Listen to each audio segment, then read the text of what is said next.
श्रीपादराजं शरणं प्रपद्ये। अवधूत देख लो,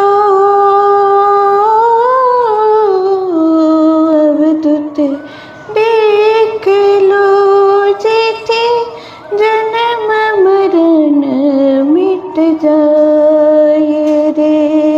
अवधूत देख लो, जेथे जन्म मरण मिट जाए रे। अक्षर जे अविनाशी सगड़े जड़ चेतन भरपूर, सर्वश्रेष्ठ वरेण्य कहावे सबर भर्यो एक नूर। अवधूत देख लो, जेथे जन्म मरण मिट जाए रे। सुर नर मुनि जन वंदे जन मूड करे हरदोर, स्वार्पण थी जे दत्त कहावे रंग एह अवधूत। अवधूत देख लो, जेथे जन्म मरण मिट जाए रे। अवधूत देख लो, जेथे जन्म मरण मिट जाए रे। श्रीपादराजं शरणं प्रपद्ये। અધ્યાય 47 અને તેની ફળશ્રુતિ છે કે તેનાથી સર્વ સુખોની પ્રાપ્તિ થાય છે. પીઠિકાપુરમથી પંચદેવ પહાડ ગામ સુધી શ્રીપાદના માતા પિતા, દાદા દાદી અને ભક્તોનું વિચિત્ર પ્રયાણ.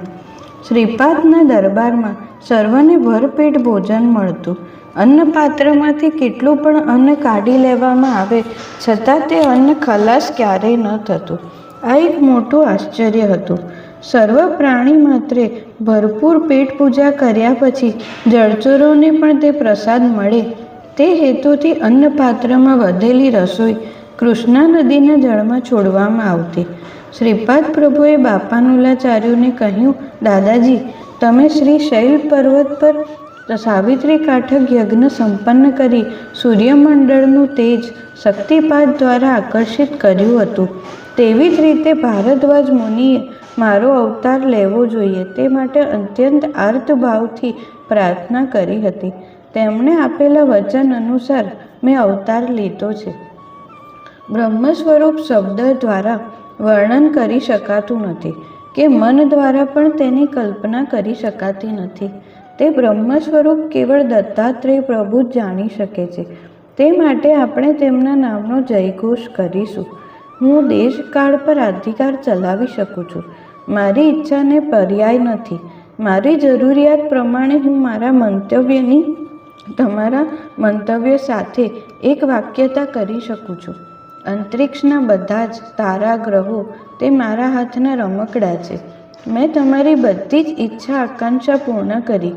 દાદાજી, પૂર્વે તમે લાભાર્થ મહર્ષિ નંદ ભાસ્કરાચાર્ય હતા ત્યારે દરેક સમયે મેં તમારા પર કૃપા કરી હતી અને હાલમાં તમે બાપાનુલાચાર્ય તરીકે આવ્યા અને હું શ્રીપાદ શ્રી વલ્લભ સ્વરૂપમાં ભાવ વિભોર થઈ આવ્યો છું.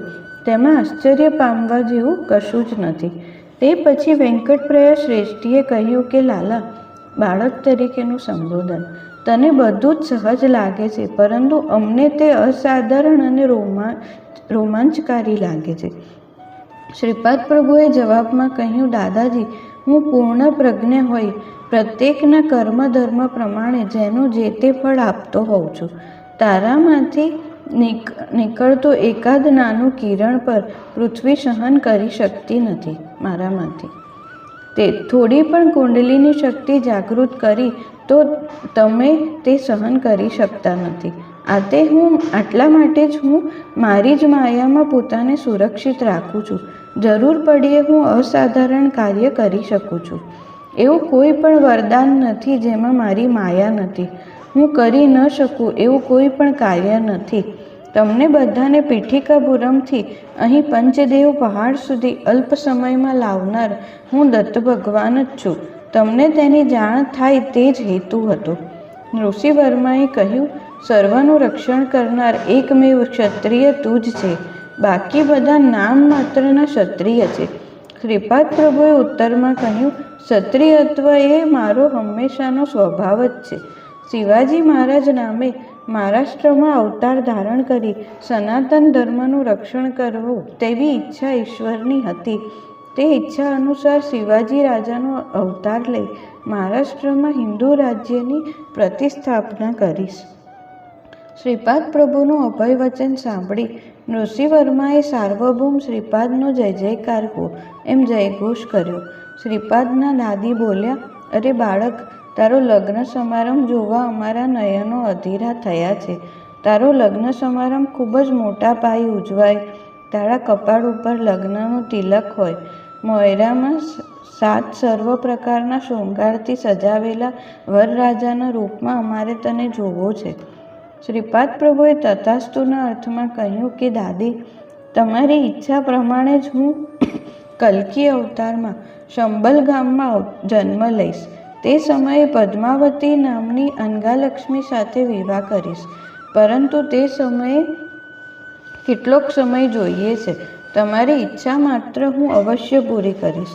વેંકટ સુબ્બમ્માએ શ્રીપાદને કહ્યું, એ કાનુડા, મારા હાથથી દૂધ, દહીં, માખણ અને મલાઈ ખાધાને ખૂબ દિવસો થયા. મારા હાથે તને ખવડાવવાની તીવ્ર ઈચ્છા છે. માયા નાટકે સૂત્રધાર શ્રીપાદ પ્રભુ અને તેમની લીલા વિનોદ. શ્રીપાદે કહ્યું, દાદીમાં, તું મને અવશ્ય ખવડાવ.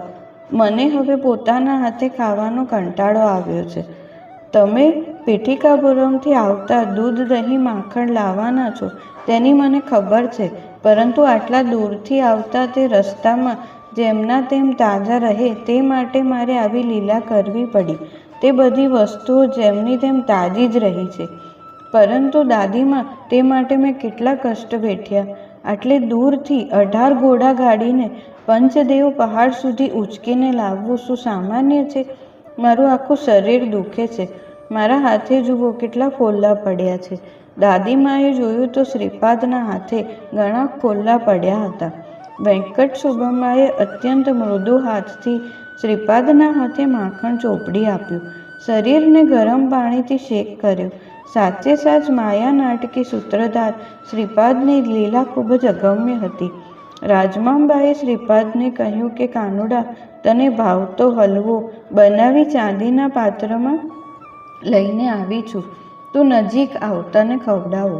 શ્રીપાદની 3 દાદીઓએ તે મધુર હલવો તેમને ખવડાવ્યો. તેમ છતાં તે વાસણનો હલવો ખલાસ થતો જ ન હતો. શ્રીપાદે આ લીલા ઘણા સમય સુધી ચાલુ રાખી. શ્રીપાદે તે 3 દાદીઓને કહ્યું, તમે 3ને મારા પ્રતિ અત્યંત પ્રેમ ભાવ છે. તમે 3એ ભેગા થઈને મને એકલાને જ હલવો ખવડાવ્યો તો મને કોઈ ત્રાસ તો નહીં થાય ને? તે પછી શ્રીપાદે તેમના ભાઈ, બહેન અને બનેવીઓને તે હલવો પોતાના હાથે ખવડાવ્યો. ત્યાં એકઠા થયેલા ભક્તોમાં વેંકટિયા નામનો એક ભાવિક ખેડૂત આવ્યો હતો. તેને પ્રભુએ પોતાના હાથે હલવો ખવડાવ્યો અને દીક્ષા આપી. વધેલો હલવો ગાડીવાનોને તેમજ ઘોડાઓને પણ ખવડાવવામાં આવ્યો. તે ચાંદીનું વાસણ શ્રીપાદે વેંકટિયાને ભેટ તરીકે આપ્યું. અપલરાજ શર્મા બોલ્યા કે બેટા, તું દત્ત ભગવાન છે તે વાસ્તવિકતા ન જાણવાને લીધે અમારા હાથે કોઈ ભૂલ થઈ હોય તો તે અપરાધ માટે ક્ષમા કરજે. શ્રીપાદે પિતાને કહ્યું, તાત, આપ મારા પિતાજી છો. પુત્રે પિતાને ક્ષમા કરવાની હોય છે. તમે મને પહેલાં જેવો જ વાત્સલ્ય અમૃતનો વરસાવ પોતાનો પુત્ર સમજીને કરો. તેમજ મારા અભ્યુદય માટે આકાંક્ષા ધરજો. તે સમયે શ્રી વેંકટિયા વદાની અને તેમની પત્નીની આંખોમાંથી હર્ષાશ્રુ વહેતા હતા. શ્રીપાદે તેમને કહ્યું, મામા, આપણા બંધન શાશ્વત સ્વરૂપના છે. હું ફક્ત તમારો જ જમાઈ નહીં, પરંતુ તમારા વંશમાં જન્મ લીધા પ્રત્યેક વ્યક્તિનો જમાઈ છું. હું મારી દિવ્ય લીલાઓથી તેમને સુખ પ્રદાન કરીશ. કલ્કી અવતારમાં પદ્માવતી દેવીનો વધુ સ્વરૂપમાં સ્વીકાર કરી તમારી મનોકામના પૂર્ણ કરીશ. હું સુમતી મહારાણીનું દુઃખ દૂર કરીશ. તેનો લાડીલો પુત્ર બીજા બધા પુત્રની જેમ વરરાજાના રૂપમાં શણગારેલો નથી અને એક યતિના રૂપમાં વૈરાગ્ય ધારણ કરીને જોઈને તે દુઃખી થઈ છે. શ્રીપાદે માતા તરફ જોઈને કહ્યું, હે માતા, તું અને અનસૂયા માતા બંને એક જ સ્વરૂપ છો તેમ મને લાગે છે. તમારા બંનેની મનોકામના હું કલ્કી અવતારમાં પૂર્ણ કરીશ. વધુમાં શ્રીપાદે કહ્યું, માતા, તારા પેટે જન્મ લઈને હું કેટલો મહાન થયો. તારા વાત્સલ્યામૃતને લીધે જ મારું ભરણ પોષણ થયું છે. મારી બહેન વાસવીએ કેટલું મહાન કાર્ય કર્યું તે જોયું ને. મને ભૂખ લાગતા જ મને નાના શિશુના રૂપમાં રૂપાંતર કરી અનસૂયા માતા પાસે દુગ્ધપાન માટે મોકલ્યો. વેંકટ્યાએ પણ ભાવ વિભોર થઈને કહ્યું, હે મહાગુરુ, તમારા ચરણે એક નમ્ર પ્રાર્થના છે. તમે જે અસંખ્ય લીલાઓ આ દરબારમાં કરી તે દરબાર અને તેની આજુબાજુનો વિસ્તાર વિશ્વવિખ્યાત થવો જોઈએ. શ્રીપાદ પ્રભુએ કહ્યું કે ભવિષ્યમાં મારો દરબાર પાકી ઇમારતમાં રૂપાંતરિત થશે. તેમાં ગૌશાળા પણ હશે. ત્યાં મારી ઘણી બધી લીલાઓ પ્રદર્શિત થશે. આ મારી આંખોએ જોયેલી ભવિષ્યકાળનો અનુભવ છે. ત્યાં એકઠા થયેલા સર્વ ભક્તોને ગાઢ નિંદ્રા લાગી અને થોડા જ ક્ષણોમાં હું તે સંન્યાસી શ્રીપાદ પ્રભુ અને તેમનો સંપૂર્ણ દરબાર અદૃશ્ય થયો. તેનું શું થયું હશે તેનું મને કુતૂહલ નિર્માણ થયું. આ બધું રાક્ષસી માયાથી દેખાયું તેમ મને લાગ્યું. તે વિશે શ્રીપાદ પ્રભુએ કહ્યું કે મારી હાજરીમાં કોઈ પણ રાક્ષસી માયા કાર્ય કરી શકતી નથી. મેં તે બધાને સુરક્ષિત રીતે પીઠિકાપુરમ પહોંચાડ્યા છે. આ એક મહાન અનુભૂતિ હતી. મને જે ભાવથી ભક્તો ભજે છે તે જ ભાવથી હું તેમનું રક્ષણ કરું છું. આ જ મારું વ્રત છે. શ્રીપાદ શ્રી વલ્લભ પ્રભુનો જય જયકાર હો. અધ્યાય 47 સમાપ્ત. શ્રીપાદ રાજમ શરણમ પ્રબધ્યે. ગુરુદેવ દત્ત, ગુરુદેવ દત્ત, ગુરુદેવ દત્ત, ગુરુદેવ દત્ત, ગુરુદેવ દત્ત, ગુરુદેવ દત્ત, ગુરુદેવ દત્ત, ગુરુદેવ દત્ત, ગુરુદેવ દત્ત, ગુરુદેવ દત્ત, ગુરુદેવ દત્ત, ગુરુદેવ. તાલી પાડો, તાલી. ગુરુદેવ દત્ત, ગુરુદેવ દત્ત, ગુરુદેવ દત્ત, ગુરુદેવ દત્ત, ગુરુદેવ દત્ત, ગુરુદેવ દત્ત, ગુરુદેવ દત્ત, ગુરુદેવ દત્ત, ગુરુદેવ દત્ત, ગુરુદેવ દત્ત, ગુરુદેવ દત્ત, ગુરુદેવ દત્ત. ગુરુદેવ દત્ત, ગુરુદેવ દત્ત, ગુરુદેવ દત્ત, ગુરુદેવ દત્ત, ગુરુદેવ દત્ત, ગુરુદેવ દત્ત, ગુરુદેવ દત્ત, ગુરુદેવ દત્ત, ગુરુદેવ દત્ત, ગુરુદેવ દત્ત, ગુરુદેવ